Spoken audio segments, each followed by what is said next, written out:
మూడు రౌండ్లలోనే 3000 ఓట్ల ఆధిక్యంలో ఉన్నారు. విజయనగరం పార్లమెంట్లో టీడీపీకి 312 ఓట్ల ఆధిక్యం వచ్చింది. ఆచంట నియోజకవర్గంలో వైసీపీ అభ్యర్థి శ్రీ రంగనాథరాజు వెనకందులో ఉన్నారు. ఆయన 2 రౌండ్లకు వచ్చేసరికి పితాని సత్యనారాయణ చేతిలో 2230 ఓట్ల వెనకంజలో ఆయన ఉన్న పరిస్థితి కనపడుతుంది. తర్వాత తూర్పుగోదావరి జిల్లా రాజమండ్రి పార్లమెంటు నియోజకవర్గం వచ్చేసరికి దాదాపుగా 11,504 ఓట్లతో బీజేపీ అభ్యర్థి దగ్గుబాటి పురంధేశ్వరి ముందున్న పరిస్థితి చాలా స్పష్టంగా కనబడుతుంది. బొబ్బిలి నియోజకవర్గం నుంచి టీడీపీకి 3012 ఓట్ల ఆధిక్యం కనబడుతుంది. చీపురుపల్లిలో మా బొత్స చాలా స్వల్ప ఆధిక్యంలో ఉన్నారు. 540 ఓట్ల ఆధిక్యంలో మాత్రమే బొత్స కనపడుతున్నారు. బనగానపల్లి టీడీపీ అభ్యర్థి బీసీ జనార్దన్ రెడ్డి 1343 ఓట్ల ఆధిక్యంలో ముందంజలో ఉన్న పరిస్థితి అయితే కనపడుతుంది. తూర్పుగోదావరి జిల్లా ఉమ్మడి తూర్పుగోదావరిలో రాజమండ్రి టీడీపీ అభ్యర్థి ఆదిరెడ్డి వాసు ఆధిక్యంలో ఉన్నారు. రాజమండ్రి రూరల్ అభ్యర్థి బుచ్చయ్య చౌదరి ఆధిక్యంలో ఉన్నారు. అలాగే అక్కడ పురంధేశ్వరి ఆధిక్యంలో కనపడిన పరిస్థితి అయితే కనపడుతుంది.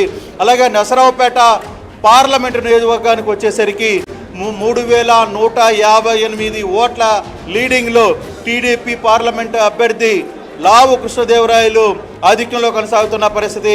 గురజాల రైట్ కృష్ణ ఒక్కసారి మీరు లైన్లో ఉండండి. బ్రేకింగ్ న్యూస్ చూస్తున్నారు.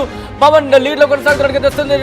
రెండో రౌండ్ పూర్తయ్యేసరికి 8500 ఓట్ల లీడ్లో ఉన్నట్టుగా తెలుస్తోంది. మొదటి రౌండ్లోనే వంగా గీతను వెనక్కి నెట్టారు. అయినా రెండో రౌండ్లో కూడా లీడ్ని కొనసాగిస్తున్నట్టుగా తెలుస్తోంది. పిఠాపురంలో పవన్ తన దూకుడిని కొనసాగుతున్నట్టుగా తెలుస్తోంది. రెండో రౌండ్ పూర్తయ్యేసరికి 8500 మెజారిటీకి సంబంధించి లీడ్లో కొనసాగుతున్నట్టుగా తెలుస్తోంది. మొదటి రౌండ్లోనే వంగా గీతను వెనక్కి నెట్టారు పవన్ కళ్యాణ్. లీడ్కి సంబంధించిన బ్రేకింగ్ న్యూస్ చూస్తున్నారు. ఎస్, వంగా గీత పైన ఇటు వంగా గీత వైసీపీ అభ్యర్థిగా అక్కడ ఉన్నారు. కానీ ఇక్కడ కూటమి నుంచి పవన్ కళ్యాణ్ జనసేన నుంచి బరిలో ఉన్నారు. ఆయన లీడ్ ని కొనసాగిస్తున్నట్టుగా తెలుస్తోంది. టోటల్ గా అయితే మాత్రం చాలా ఇంట్రెస్టింగ్ గా మారుతుంది. అక్కడ ఎవరు ముందంజలోకి వెళ్తున్నారు, ఎవరు వెనకంజలోకి వస్తున్నారు అనే అంశానికి సంబంధించి బహుశా దాగుడు మూతలు పెద్దగా లేవనే చెప్పుకోవచ్చు పిఠాపురంలో. ఎందుకంటే 8000 ఓట్లకు సంబంధించి అంటే కనుక బహుశా that is going to be huge majority అనేది ఆ డైరెక్షన్ వైపు వెళుతుందా, లేకపోతే మిగిలిన రౌండ్లకు సంబంధించి మారే అవకాశం ఉందా? ఎస్, పిఠాపురం తొలి రౌండ్ లో 4334 ఓట్ల మెజారిటీతో పవన్ కళ్యాణ్ ఉన్నట్టుగా తెలుస్తోంది. ఖమ్మం మొదటి రౌండ్ లో కాంగ్రెస్ ముందంజలో ఉందనేది మనకు అందుతున్న సమాచారం. ఆదిలాబాద్ లో రెండో రౌండ్ల లెక్కింపు కూడా పూర్తయింది. బీజేపీకి 17,959 ఓట్ల ఆధిక్యం ఉంది. సికింద్రాబాద్ లో 3,320 ఓట్ల ఆధిక్యంలో కిషన్ రెడ్డి కొనసాగుతున్నారు. హైదరాబాద్ లో బీజేపీ అభ్యర్థి మాధవలతకు 7,000 ఓట్ల లీడ్ వచ్చినట్టుగా తెలుస్తోంది. ఇంట్రెస్టింగ్. మల్కాజ్గిరిలో 11,000 ఓట్ల ఆధిక్య లీడర్ రాజేంద్ర ఉన్నారు. మహబూబ్ నగర్ తొలి రౌండ్ లో డీకే అరుణకి 410 ఓట్ల ఆధిక్యం దక్కినట్టుగా తెలుస్తోంది. మెదక్ తొలి రౌండ్ లో బీజేపీకి 800 ఓట్ల ఆధిక్యం దక్కినట్టుగా తెలుస్తోంది. దాంతో పాటు కరీంనగర్ తొలి రౌండ్కి సంబంధించి మీరు చూశారు. భువనగిరిలో 4,200 ఓట్ల ఆధిక్యంలో కాంగ్రెస్ ఉంది. మహబూబాద్ లో 4,561 ఓట్ల ఆధిక్యం అక్కడ కొనసాగుతున్నట్టుగా తెలుస్తోంది అభ్యర్థులకు సంబంధించి. ఖమ్మం మొదటి రౌండ్ లో కాంగ్రెస్ ముందంజలో ఉంది. ఆదిలాబాద్ 2 రౌండ్లు పూర్తయ్యేసరికి ఆ లెక్కింపు పూర్తయింది. బీజేపీకి 17,959 ఓట్ల లీడ్ ఉన్నట్టుగా తెలుస్తోంది. ఒక్కసారి మా ప్రతినిధి కృష్ణమోహన్ దగ్గరికి వెళ్లే ప్రయత్నం చేద్దాం.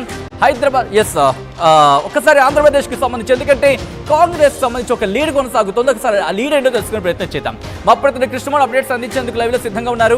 కృష్ణమోహన్, కాంగ్రెస్ కి సంబంధించి ఆ ఒక్క స్థానం lead if I'm not wrong Madakasira అనుకుంటా, am I right? మడకసిరిలో మొదటి రౌండ్కి వచ్చేసరికి కొంత లీడింగ్ అయితే కనబడుతున్న పరిస్థితి అయితే ఉంది.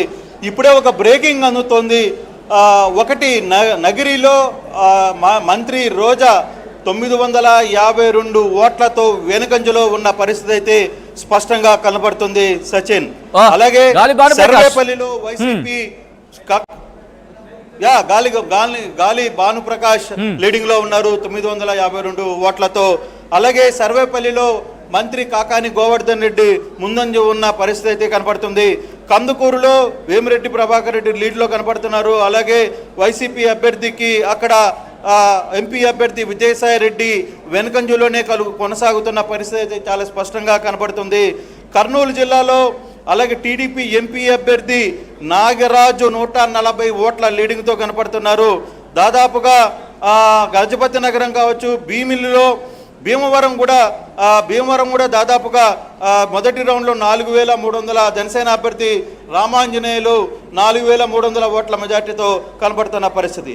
సచిన్, ఒక్కసారి మనం చూసుకుంటే మొత్తం కూడా టీడీపీ కేంద్ర కార్యాలయం దగ్గర టీడీపీ నేతలు కార్యకర్తలు కూడా పెద్ద ఎత్తున సైకిల్ వస్తుందంటూ నినాదాలతో సందడి చేస్తున్న పరిస్థితి ఇప్పుడే మనకు అందుతుంది. టీడీపీ నేతలందరూ ఒక్కొక్కరుగా టీడీపీ కార్యాలయానికి, మంగళగిరిలోని టీడీపీ కార్యాలయానికి చేరుకునే ప్రయత్నం అయితే చాలా స్పష్టంగా చేస్తున్నారు. ఒక్కసారి మీరు లైన్ లో ఉండే ప్రయత్నం చేయండి. ఇటు లోక్సభకు సంబంధించి ఇంట్రెస్టింగ్ నెంబర్ అయితే మాత్రం మనకు అందుతోంది. అంతకన్నా ముందు బ్రేకింగ్ న్యూస్ చూస్తున్నారు. కొత్తపేట, రామచంద్రపురం, గన్నవరం కూటమికి సంబంధించి మీరు చూస్తున్నారు. ఇప్పటి వరకు చూసుకుంటే